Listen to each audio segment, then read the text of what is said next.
Okay, in this presentation, we're going to take a hard look at Batman and Bruce Wayne. In particular, we're going to examine his methods for making Gotham City a better place for its citizens.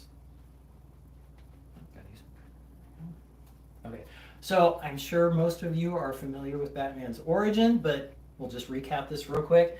As a young boy, Bruce was with his parents. They were watching Zorro, according to one of the storylines, and both his dad, Dr. Thomas Wayne, and his mom, Martha Wayne, were murdered in a violent. Then Batman took on a vow of vengeance. That traumatic event deeply impacted young Bruce, fueling a lifelong obsession for fighting crime and seeking justice for his parents. He trained all around the world with experts in martial arts. He embarked on extensive physical and mental training. He traveled the world mastering martial arts, detective work, and various combat techniques. Bruce inherited a vast fortune from his parents, and that's going to be one of the key points that we'll be talking about here. Primarily through Wayne Enterprises, a powerful multinational conglomerate founded by his father. Batman persona, utilizing his wealth and resources, Bruce created the Batman persona, a masked vigilante who strikes fear into the hearts of criminals. He's also got a high-tech arsenal. He's developed and utilized cutting-edge technology, including specialized suits, gadgets, and vehicles to combat crime in Gotham City.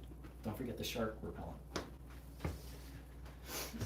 Okay, you can't talk about Batman without talking about Gotham City. Gotham City is as much a character in Batman as the Riddler or the Joker or Bruce Wayne. Batman writer and editor Dennis O'Neil has said that figuratively, Batman's Gotham City is Manhattan below 14th Street at 11 past midnight on the coldest night in November. If you've seen movies, if you've seen animated features, it's never bright and sunny in Gotham. It's always nighttime, dark. It's always dark, sure. It's always cold. Let's talk about some of his nemesis. His rogues gallery, the Joker, Batman's arch nemesis, a chaotic agent of anarchy with a twisted sense of humor. The Riddler, a super intelligent criminal who uses riddles and puzzles to taunt Batman. Two-Face, former district attorney, driven insane by a disfiguring acid attack, now obsessed with the number 2. Scarecrow, a master of fear, employs toxins and psychological terror to torment his victims. Penguin, a flamboyant, eccentric crime lord obsessed with birds. Catwoman, a skilled thief and master acrobat with a complex and often ambiguous relationship with Batman. Poison Ivy, an eco-terrorist with the power to control plants and influence human emotions. And Mr. Freeze, a brilliant scientist driven to crime by a desperate attempt to save his cryogenically frozen wife. So these are all the master criminals, most of them that Batman faces. Equipment. Okay, Batman. He's got the Batcave, he's got the Batsuit. Vehicles, expensive vehicles. He's got a Batmobile, a Batwing, a Batcycle. Again, the Bat shark repellent. The utility belt, all the little tools and gadgets he has in that. But yet he has no superpowers. And that really is what makes Batman my favorite superhero. He didn't come from another world. He doesn't have, magic. It's him. It's his strength, it's his training, it's his intelligence that makes him the superhero. Again, another thing, he's a crime fighter. He uses his detective skills to track down the criminals. He is very violent, but he does not use guns. He does not kill. That's one thing that separates Batman from some of the other superheroes. He will not kill. Wealth. He's got a lot of money. According to one source, this Forbes, have you heard of Forbes? They actually did some research and figured out that his net worth is about $11 billion. Wow. In 2012. It's 2012 now. Wow. He owns a lot of companies. Wayne Enterprises has many subsidiaries. Wayne Technologies, Wayne Shipping, Wayne Steel, Wayne Chemicals, to name just a few. I think he needs a marketing person to, maybe broaden the name of those. He owns Honda as well. Well, they made the Batboat. So again, somebody did some research into what all these things cost. What does gadgets cost? What does training cost? I admire that person who did that research. I respect that. It was probably AI. So this is the total that they came up with. $682 million. That's the total cost of being Batman. So that kind of makes you think, you know, instead of making all these He is a toys, superhero. Right. why doesn't he invest that in society? You know, couldn't he use that money To build up the lower class. to do something? Yes, to do a lot of Yes. things with that money. You know, why is he a vigilante? Why is he out beating up the bad guys? Because they killed his parents. He's looking for those. Why isn't he investing in social workers to go out and help these people before they are crime fighters? No, I don't know. Stop asking me questions. I can't answer. So let's talk about the Wayne Foundation, Thomas Wayne Foundation, because the truth is, Batman, or rather Bruce Wayne, does do a lot of social good, and that's what gets neglected. It doesn't make for good comic books. It doesn't make for good movies. But if you dig into, you know, the Batman character, the Bruce Wayne character, It makes him there lovable. is a Yeah. lot there. Yeah. So the Thomas Wayne Foundation is a foundation for medicine and medical help. This foundation gives annual awards for medical breakthroughs and lifelong commitment, similar to the Nobel Foundation. The Thomas Wayne Foundation is also responsible for funding the Thomas Wayne Memorial Clinic in Park Row, Gotham's infamous crime alley. The foundation funds and runs dozens of clinics in Gotham. Again, that doesn't make for flashy stories. But if you dig deep into some of these comics, you'll see evidence of this. The Martha Wayne Foundation is a patron and supporter of arts, families, education, and tolerance. The foundation supports and helps to run a number of orphanages and free schools and provides teachers for those who have learning difficulties. Artists can apply for grants from the foundation to help support them in funding the arts. The foundation sponsors companies like Family Finders. Family Finders is an organization directed at finding lost people and uniting families. The Martha Wayne Foundation is also sponsors and runs dozens of soup kitchens within the city. You probably can't read it from where you're at, but Bruce Wayne is talking to someone in the elevator, and he's letting him know that the Wayne Foundation, you know, will give free tuition to their employees. Okay, so he is helping the people. Mhm. You know, by night, yes, he is a crime fighter, but by day, Bruce Wayne, with his money, is not only, you know, building and buying the fun toys, but he's helping the people as well. This is a fun one. This is Bruce in a pre-recorded video. Batman's here as well, but Bruce is talking to this gang, this really bad gang, and he's saying, "Hey, if you quit being in this gang, we'll hire you on as employees." So he's actively recruiting and employing, you know, people that are on the street. Supervillains, we've got them. You know, for Gotham supervillains, social inequalities are not the cause of their problems. You know, Joker is not just, you know, a person who, with finding the right social worker, could be turned to good. The Joker is, you know, I would like to believe Like a lot of. Yes. That's what I want. he's evil. There's no amount of money or psychiatric help that can help them. You know, there are supervillains in the DC world. This was an interesting comic. So in Batman 133, which was released on March 7th, 2023, it explores a dark timeline where Batman never existed and villains took over the city as a result. In this world, Bruce Wayne donated all of his money and became a social worker instead of a hero. Oh, wow. Bruce Wayne is a social worker. Isn't that Really? cool? Wow. Yeah. But it didn't fix the city.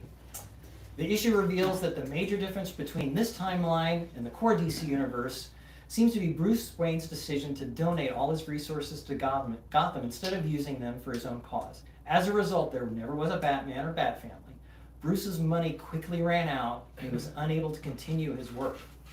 Without the training and experience he developed as Batman, he was poisoned and killed years ago.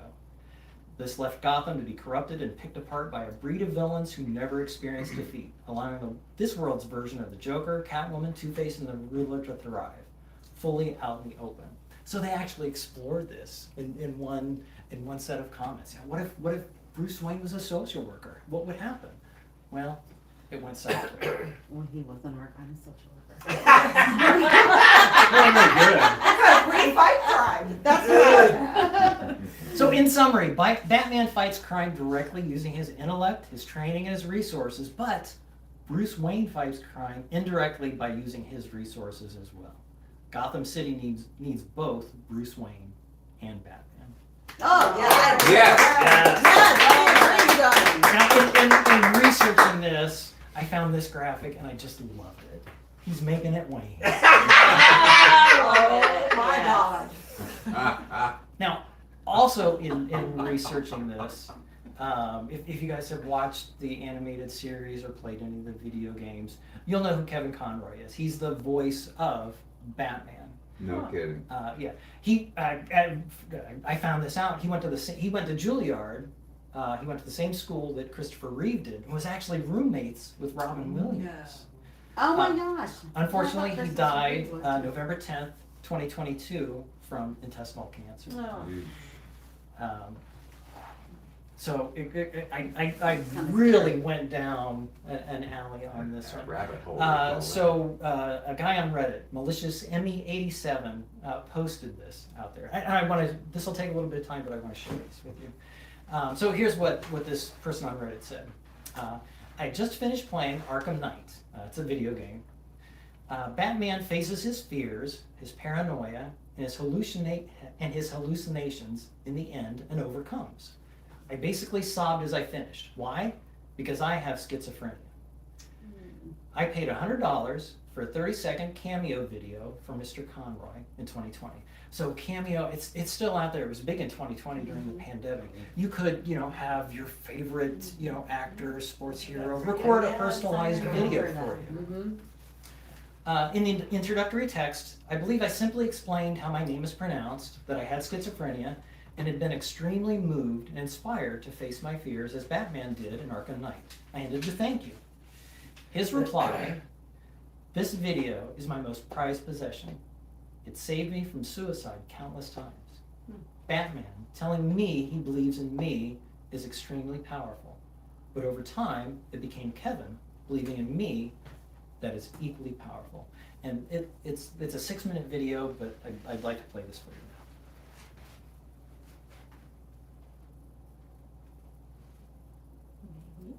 I would really like to play this for you.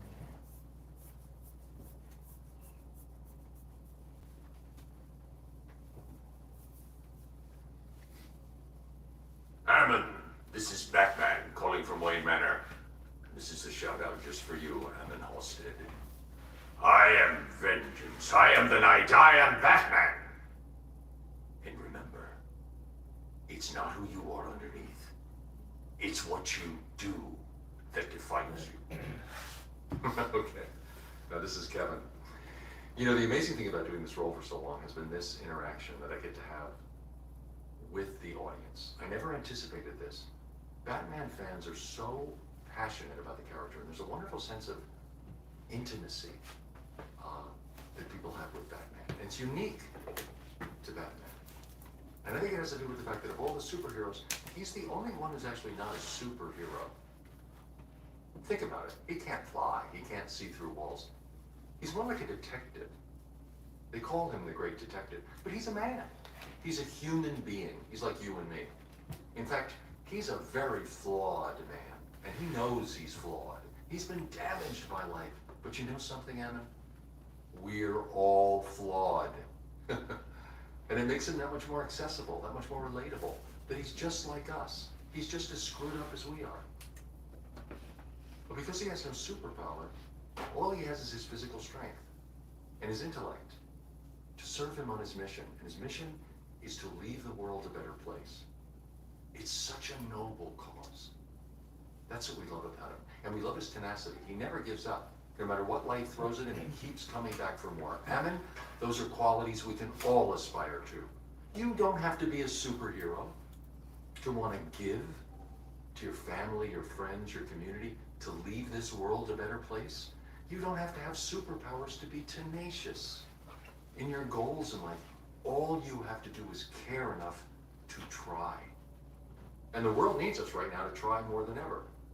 There is so much crisis in the world right now. These are crazy times that we're living through. And we need each other more than ever. Look, Emin, life is hard for everybody. For everybody.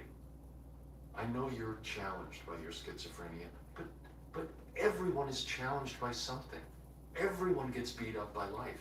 Everyone has something they're fighting. They really do. I don't care how rich and powerful and glorious someone looks. They've had challenges in their life.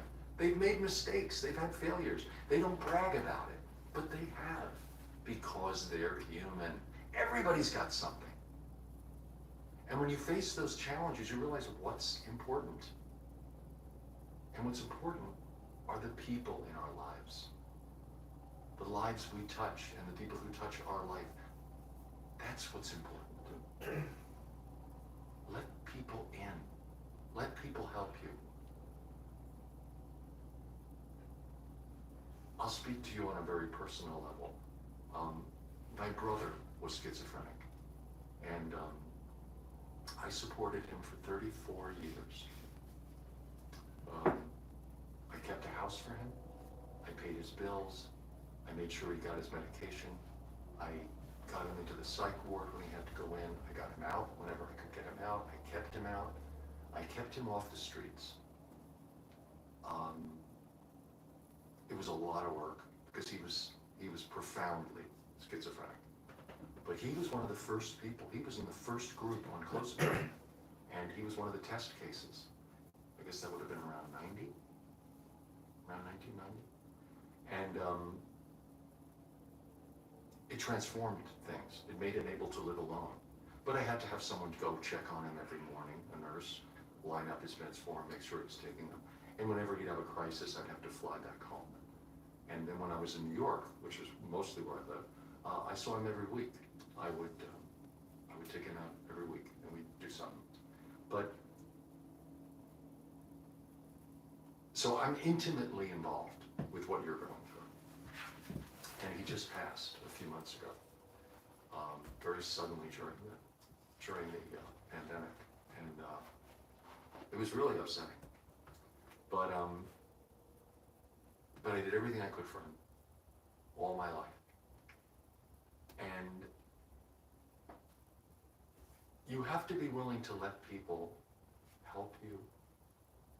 And one thing I always tried to convince my brother, but he just wouldn't listen, is that you're not alone. You really aren't. And I know you feel alone, trapped in your head with those voices. I know you feel alone. You're not. You're not. There are people who care about you. I don't know if it's your treatment group or the doctor you check in with or friends. People care about you. Let them help you. And know that you're not alone. No matter what the voices tell you, and I know they will tell you the opposite, you are not alone. Everyone is fighting a battle of some kind. Believe me. Life isn't easy for anybody. But I know it's particularly hard for you, because I know it was particularly hard for my brother. So, God bless you, Emin. I am with you in this battle. I believe in you. Do you hear me? I believe in you. Batman believes in you. And Batman is on your side. So have a wonderful holiday. Take care. That is awesome. That was Yeah, good. well, So I get Wow. teary-eyed every time I listen, and I've listened to that so many times now, putting this together. But, yeah, so that I can't imagine what that person felt like getting that back. Mhm. That was amazing. One more postscript, and then I promise I'll be done here. Ammon, this is Batman No. calling. So you can scan this, or I can give the URL. But DC, the publishing Mhm. for the comics, does an annual LGBTQIA+ themed comic book. They do an anthology. They've done it every June since 2021. In their 2022 issue, Kevin Conroy, who is gay, I didn't know that until I found this out, worked with a couple artists to create an autobiographical story where Conroy describes how his portrayal of Batman drew from his painful experiences as a gay man. So, he's like our age. So he went through the AIDS epidemic and saw his friends die due to that illness. He went through some tough times. It's a very short comic. If you're interested in that, go ahead and scan that. But it's very touching as well. I'm sorry I had to end this on such a. Oh, that was really good.